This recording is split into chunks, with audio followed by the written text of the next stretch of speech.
Paradójicamente, el programa de 12 pasos, la mitad del primer paso habla de consumo. De ahí para allá el nunca resto más. no habla de consumo. O si no, diría el paso 12, diría, habiendo dejado de consumir, Sí, claro, como resultado de estos pasos, y no dice eso. La mitad del primer paso habla de consumo. Entonces, es una alegría estar acá y es una alegría poder compartir esta experiencia con ustedes y poderme sentir en gozo realmente haciendo procesos que funcionan. Y no que funcionan para mí, que funcionan para las personas. Bueno, Parece extraño, pero en EFISO he visto que vamos a los procesos desde lo positivo. Casi no hablamos de sustancias, casi no hablamos de dónde consumía, quién le vendía, cómo se llamaba el jíbaro. Eso no tiene sentido y en eso se centra mucho. Bueno, como yo trabajaba los procesos antiguamente, yo me centraba en el consumo y el consumo no tiene solución, no tiene arreglo. Lo que tenemos que centrarnos es en la solución. Alguna vez un paciente me decía, estoy trabajando la lujuria. Yo le dije, ¿y cómo la trabaja? ¿Viendo pornografía? Trabaje la virtud, trabaje el agradecimiento. Exacto, y la lujuria va disminuyendo, ¿sí? Pero tenemos que comenzar a trabajar las virtudes, trabajar en la solución, y el problema se desvanece porque es una consecuencia de que yo no estoy trabajando en la solución. Hay algo que he sentido en EFISO, es que no le tenemos miedo a las emociones del paciente. O sea que las personas pueden llegar con cualquier emoción o con cualquier síntoma y nosotros no corremos a quitarle el síntoma, porque siento que ese es un error terapéutico, y es quitarle el síntoma al paciente, porque nosotros necesitamos es que la persona sienta el síntoma, elabore el síntoma, trascienda el síntoma sintiéndolo en casa, no sacándolo a una burbuja. Y pues los problemas terapéuticos de una persona que está enclaustrada son que se me perdieron las medias, que me robaron la crema de dientes, que me dieron poquitos huevos. Pero acá en la vida real son problemas reales que necesitan soluciones reales. Porque yo a veces pienso que el psiquiatra, sin hablar mal de la profesión, pero el sistema de salud está basado en temerle al síntoma y bajarle el síntoma. Entonces yo creo que el psiquiatra a veces es tan ansioso que necesita bajarle la ansiedad a sus pacientes para bajar su propia ansiedad. Mira que muchas veces a mí me sucedió que yo veía entrar al paciente por la puerta y yo inconscientemente, yo no se lo decía al paciente, pero yo decía, este no va, este no se recupera. Entonces, ese terapeuta que tiene el recuperómetro ahí como el de este sí, este no, le hace muchísimo daño al paciente. Alguna persona me dijo, tenemos que comenzar a ver a Dios en el otro, tenemos que comenzar a ver la divinidad en el otro, tenemos que comenzar a ver las cualidades del otro. Pero un ego muy inflado no es capaz de ver cualidades. Un ego inflado solo ve defectos. Los defectos del terapeuta los ve en el paciente, por eso tal vez es la mirada despectiva del terapeuta.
Fue que el psiquiatra observó a Bill en el momento que se sentó en la cama y que dicen que Bill encontró un despertar espiritual, y el pensamiento del psiquiatra, él había atendido 500 pacientes.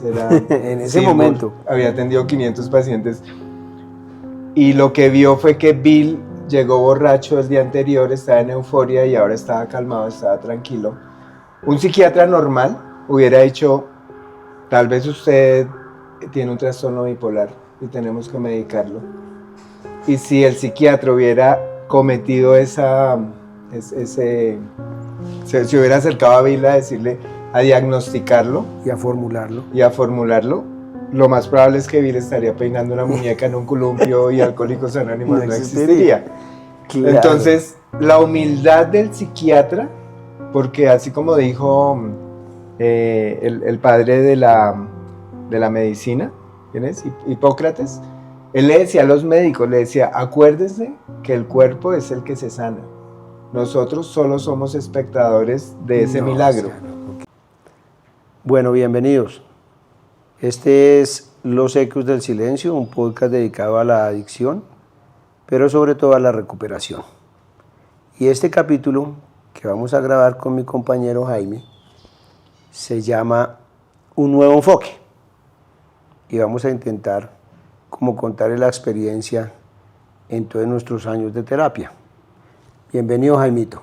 Gracias Ricardo por estar acá y por invitarme a este programa. Bueno, la idea de este capítulo es contarles qué es lo que hemos vivido y cuáles son los errores que hemos tenido en estos 30 años de experiencia. Y a partir de esos errores, pues, cómo organizamos el nuevo enfoque terapéutico. Bueno, uno de los errores que cometimos en algún principio es que al terapeuta o al psicólogo no tiene retroalimentación. ¿De qué se trata eso, Jaime? Sí, yo lo que veo es que el sistema de salud no está basado como en la autoindagación, que las personas miren hacia adentro primero antes de mirar hacia afuera. Y a mí me pasó, porque pues yo caí también en la ignorancia terapéutica, cuando estaba como en cuarto semestre y salí de una clase de conducta anormal y yo salí a la calle a diagnosticar. Yo decía, este tiene bipolaridad, este tiene tal cosa. Y eso me pasó en un comité clínico también, donde casualmente nosotros estamos como en un altillo y los pacientes estaban abajo. Vale. Y todos mirábamos allá, este tiene esto, este tiene esto. Y no sé, por gracia, llegó una voz a mí y pues me dije, ¿quién me está observando a mí? ¿Quién está evaluando al psicólogo? Nadie. Es el del tema. Entonces serían dos palabras claves, como que nadie evalúa al psicólogo, ¿sí? Y nadie retroalimenta al psicólogo. Es decir, si un paciente se recae, salió a la fundación y se recae, nadie evalúa al psicólogo. Nadie pone en tela de juicio la terapia que ha recibido el psicólogo, sino generalmente ponen en tela de juicio la actitud del paciente. Pero la terapia nadie la pone en juicio. El psicólogo no tiene una terapia y no tiene una retroalimentación, no tiene nadie que lo dirija. El psicólogo es el psicólogo o el terapeuta es el terapeuta. Y eso es uno de los grandes errores que hemos cometido y que ya subsanamos en esta fundación. Y es que todos los terapeutas, todos los psicólogos, todos los consejeros, todos los coaching tienen que tener su propio proceso, tienen que mirarse. Sí, mira que las estadísticas en adicciones dicen que el porcentaje de recuperación es muy bajo, que de 100 se recuperan 1 o 2. Yo siento que las estadísticas no es un problema de los pacientes, sino es un problema de nosotros los terapeutas y los que estamos abordando esta problemática. Entonces, el palo me lo daría yo, porque de 100 sale 1. Ahí tengo que cuestionarme yo, porque lo fácil es decir, es que estos adictos no se quieren recuperar. Eso es lo más fácil, eso es lo más fácil, claro. Y tal vez es que no hemos desarrollado un programa realmente atractivo y sencillo de seguir por parte de los pacientes. Y esa es nuestra tarea, y lo que estamos haciendo en EFISO es darnos el palo a nosotros para mostrarlo de una manera sencilla a los pacientes. Perfecto. Es como que nosotros tenemos nuestro propio proceso. Nosotros no somos la última palabra, nos equivocamos, pero podemos corregir. Cada que un paciente se recae, es una enseñanza para ver qué responsabilidad tuve yo en esa recaída. Los terapeutas nunca asumen una responsabilidad. ¿Qué responsabilidad tuve yo en que esta persona haya recaído en una conducta, haya recaído en una sustancia? Esa es una mirada hacia adentro. Me parece a mí que es uno del nuevo enfoque. Una de las características del nuevo enfoque es, bueno, mírese hacia adentro. Mírese usted cómo está antes de dar la terapia, durante la terapia y después de la terapia. Mírese cómo está, porque usted lo que le dice al paciente es el reflejo de cómo está usted. Sí, me parece a mí. Mire que en EFISO yo siento que el detrás de cámaras de cada uno de nosotros es una cantidad de errores que traemos, pero esos errores se suman en muchísima experiencia. Entonces, yo prefiero un equipo que ha cometido muchos errores y a través de esos errores han adquirido una experiencia, que un equipo que nunca se equivoca y que piensa que tiene la última palabra. Eso es verdad, sí, claro. Sí, porque es que la estrategia de ventas no puede ser somos perfectos. La estrategia de ventas no puede ser somos los mejores. La estrategia de ventas no puede ser tenemos 17 cartones colgados en la pared. No, la estrategia de ventas debería ser tenemos una experiencia y somos el resultado de nuestros errores. Y el resultado de estar ahí en la arena peleando. El resultado de aprender de nuestros errores. Esa debería ser la estrategia. ¿Sí? Que somos seres humanos y que hemos cometido errores, pero que somos capaces de reconocerlo y retroalimentarlos. Me parece a mí que ese es como el enfoque de FISO.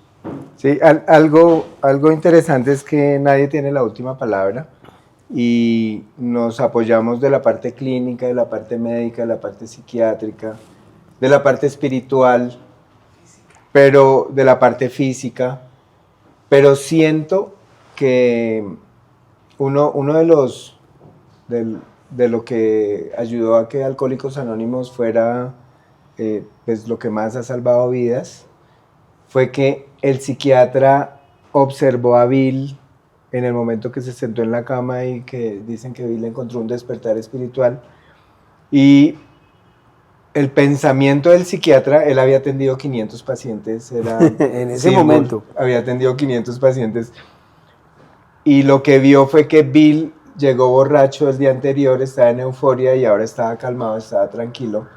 Un psiquiatra normal hubiera dicho, tal vez usted tiene un trastorno bipolar y tenemos que medicarlo. Y si el psiquiatra hubiera cometido se hubiera acercado a Bill a decirle, a diagnosticarlo y a formularlo, lo más probable es que Bill estaría peinando una muñeca en un columpio y Alcohólicos Anónimos no existiría. Claro. Entonces, la humildad del psiquiatra, porque así como dijo el padre de la medicina, ¿quién es? Hipócrates, él le decía a los médicos, le decía, acuérdense que el cuerpo es el que se sana. Nosotros solo somos espectadores de ese milagro. No, qué bien. Y eso es una belleza, porque nosotros no sanamos. Es un poder superior que entra en la vida de las personas y que ayuda, pero tiene que quitarse el ego terapéutico para que pueda entrar esa conciencia. Claro, porque ahí en la terapia, como había comentado usted en días pasados, en la terapia es el ego del psicólogo contra el ego del paciente. Y hay dos egos ahí no entra el poder superior, porque es una guerra de egos. Que es lo que se ve constantemente. Lo que a nosotros nos ha pasado muchas veces. Porque otro error en la terapia y en los tratamientos y en los procesos es que el terapeuta y el psicólogo se colocan en una cumbre moral y espiritual e intelectual y por encima del paciente. Sí, ¿sí? Mire, es decir, sí. El terapeuta está aquí y yo soy el alentado y usted es el enfermo. Mira que muchas veces a mí me sucedió que yo veía entrar al paciente por la puerta y yo inconscientemente, yo no se lo decía al paciente, pero yo decía, este no. Este no va. Este no se recupera. Entonces, ese terapeuta que tiene el recuperómetro ahí como el de este sí, este no, le hace muchísimo daño al paciente. Alguna persona me dijo, tenemos que comenzar a ver a Dios en el otro, tenemos que comenzar a ver la divinidad en el otro, tenemos que comenzar a ver las cualidades del otro. Pero un ego muy inflado no es capaz de ver cualidades. No la ve. Un ego inflado solo ve defectos. Los defectos del terapeuta los ve en el paciente, por eso tal vez es la mirada despectiva del terapeuta. Los terapeutas del psicólogo los ve en el paciente, claro, como el médico, como un médico cuando recién se gradúa ve enfermedades en todo lado. Pues sí. ¿Sí? Mire, el nuevo enfoque, creo que parte de la riqueza del nuevo enfoque es que nosotros estamos compartiendo con las personas que trabajan con nosotros, estamos compartiendo nuestra experiencia, nuestro propio camino. Es nuestra propia vida. Jaime comparte su experiencia desde su camino de la psicología, pero obviamente enraizado con la adicción. El médico comparte su camino desde la medicina. El consejero, es decir, nosotros lo que estamos es contándole a las personas qué hemos hecho nosotros desde nuestra perspectiva para recuperarnos, para estar en recuperación, no juzgando a la persona, no descalificándola, no colocándome por encima de él diciendo, no, este sí está muy mal, afortunadamente yo no estoy tan mal. Y entonces yo le puedo decir a él cómo arregle su vida. No, yo no le puedo decir a él cómo haga su vida, yo lo que le tengo es que contar lo que hice yo, en mi propia vida. Y eso está probado en mi vida. No estamos jugando a la recuperación, no. Esto no es un juego. Estamos contándole una cosa que está comprobada y está comprobada por nuestra propia vida. ¿Le parece a usted ese enfoque? Sí. Mira que me recuerda, Ricardo, alguna vez yo hablé con un sponsor, porque todos tenemos acá sponsor. Esa es una parte del nuevo enfoque. Y yo hablando con él, yo sentía dentro de mí, lo primero que sentí fue, este señor no me necesita. Y, o sea, me dio como paz, porque un terapeuta necesitado es muy peligroso, es muy peligroso. Claro. Inclusive, cuando yo salí de psicología y en algún sitio dijeron que había una epidemia de depresión y ansiedad, yo me sentí feliz. Yo dije, oiga, qué rico que haya epidemia de ansiedad y de depresión. Tengo mucho trabajo. Ya. Entonces, mis deseos personales los enfoco en el paciente y comienzo a buscar, es mi deseo personal y el paciente ya no me importa. Entonces, es muy triste que un médico se sienta feliz de que haya una epidemia. Es muy triste que un psicólogo se sienta triste de que haya muchos problemas mentales. Muchos adictos. Ojalá que las personas se liberaran y ojalá que necesitaran menos psicólogos, pero necesitamos quitar nuestra ambición personal. Pues ahí voy a tocar otros dos temas, los voy a dejar tocados y es la siguiente. El enfoque de FISO es que el paciente no termine dependiendo de nosotros. Nosotros no estamos buscando ser importantes y ser necesarios para el paciente. Y eso es muy triste para el terapeuta necesitado, claro. Porque el terapeuta necesitado no suelta al paciente porque necesita que lo reconozca, que le dé pues pompa y poder. Que necesita que lo reconozca desde una posición ególatra, o sea, que lo reafirme, que lo alabe, pero también necesita que le pague. Porque es también desde no solo una necesidad espiritual, emocional, sino también una necesidad económica. Y uno no puede dar terapia desde la necesidad, a menos que la única necesidad sea el deseo irrefrenable de servir. Pero de resto, la necesidad de que me digan que yo soy el mejor terapeuta, que él se recuperó por mí, o desde mi necesidad económica, entonces él va a quedar dependiendo de esa fundación el resto de la vida y entonces tiene que venir una vez a la semana el resto de su vida aquí. No, Nosotros queremos que una vez el paciente haya tomado este tratamiento, sea libre, se vaya para los grupos de 12 pasos, que es lo que funciona. Y ya, esa es nuestra labor. ¿Te parece, mi doctor? Sí, tal vez más adelante podríamos compartir con la persona su alegría y tomarnos un café, pero no desde la necesidad y que nos cuente también sus logros. Porque siento que el paciente necesita sentirse libre, necesita encontrar una fuerza interna, que es un poder superior, una conciencia superior en ellos mismos y que esté basada en su propia experiencia, en su propio camino. Y también pues que conozcan los grupos de, Claro, de de 12 12 pasos. pasos, sí, sí. La idea de EFISO es ayudarle a las personas que tienen la inmutable condición de la adicción a que encuentren su camino, el propio, el de ellos, y que anden su camino y que encuentren su propia vida, no la que yo le diga, no mi vida, no, la de ellos mismos porque necesitan ser libres, ¿cierto? Que no sigan dependiendo de uno, ya hizo su tratamiento y chao, muy querido en haberlo conocido, sea libre, viva su vida. De hecho, el enfoque de FISO es recuperación en casa. Es que siga su vida. O sea, es que recuperarse ¿para qué? ¿Para estar de fundación en fundación toda la vida? No, recuperarse es para hacer su vida, para ser libre. Y nosotros desde el principio tenemos esa filosofía. Viva su propia vida. Es el proceso para la vida y no la vida para el proceso. Es decir, usted no va a vivir pegado a un proceso toda la vida. No, viva su vida. Nosotros le vamos a dar unas herramientas. ¿Le parece a usted ese enfoque? Sí, sí, sí. Mira que hay algo que he sentido en EFISO, es que no le tenemos miedo a las emociones del paciente.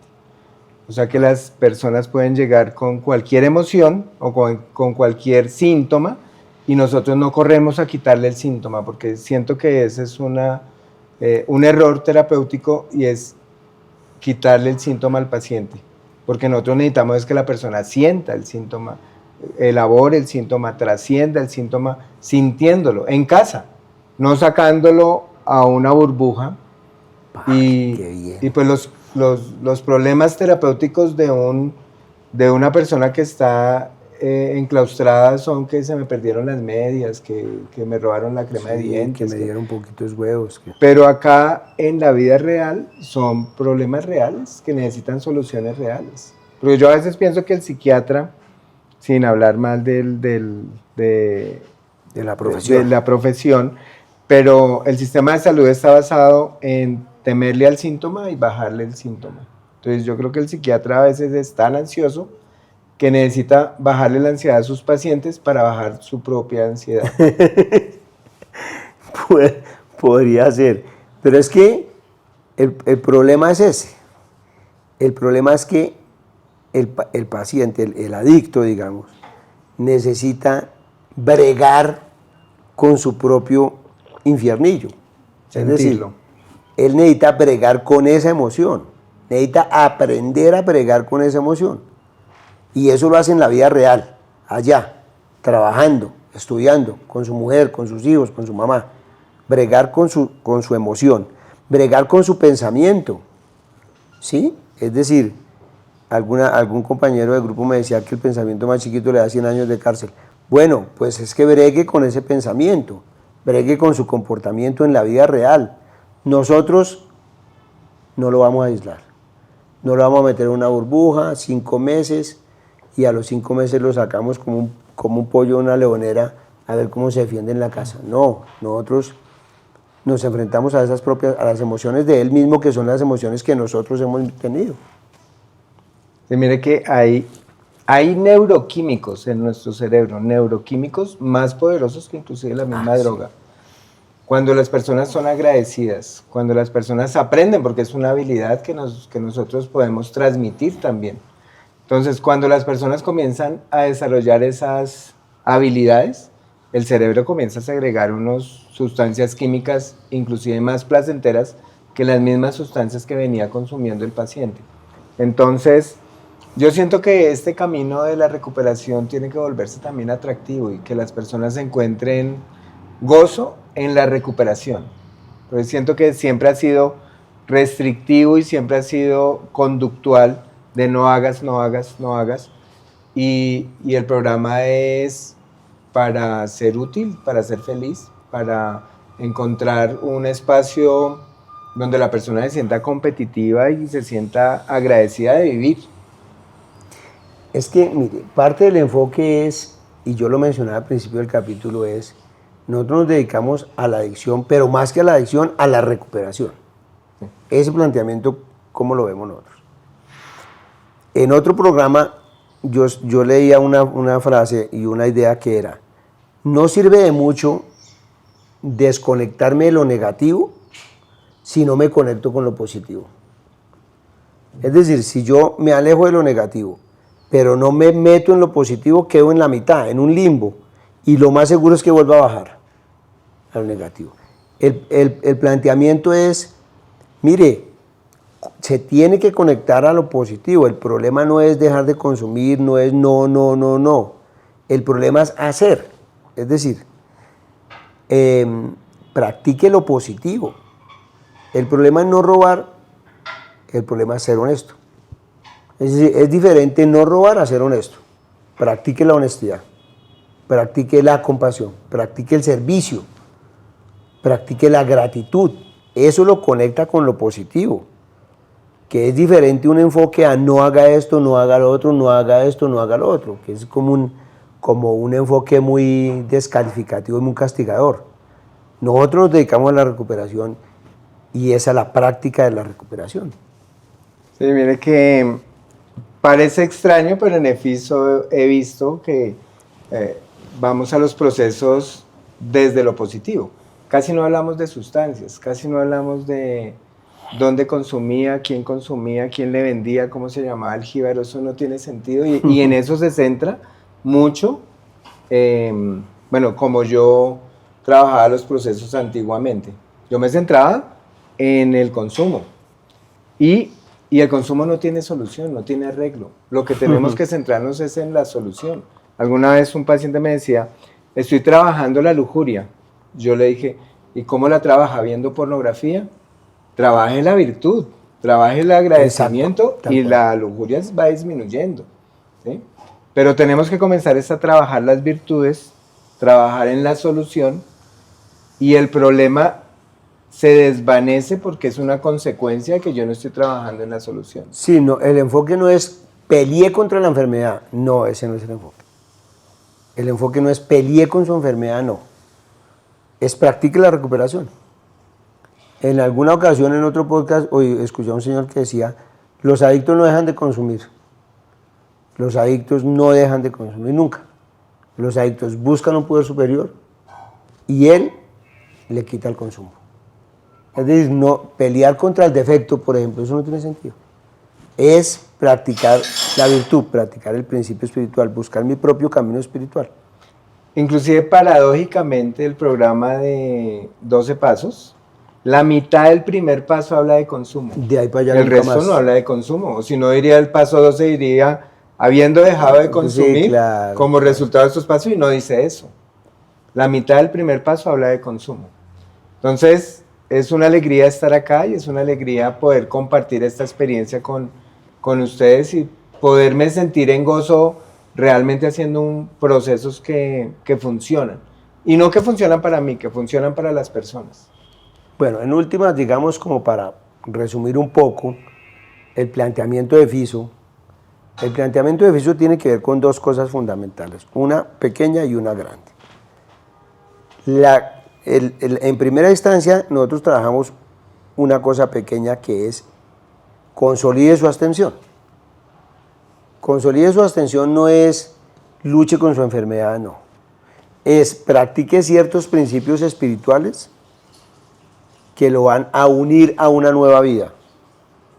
¿Vale? Eso es consolidar la abstención. Y la segunda instancia es, bueno, ahora sí nos vamos a dedicar a lo que tiene que ver con la esencia de la enfermedad y con la esencia de la vida, que es otro proceso muy largo, pues más largo que el anterior, en donde vamos a practicar otros principios espirituales que lo que hace es atender unas cosas diferentes al consumo, que van a atender la locura, las emociones, la culpa, el autoconocimiento, los defectos, etcétera, etcétera. Ese más o menos, sus relaciones, su conexión consigo mismo, con Dios y con los demás, etcétera, etcétera. Ese es otro proceso que nosotros llamamos proceso de recuperación.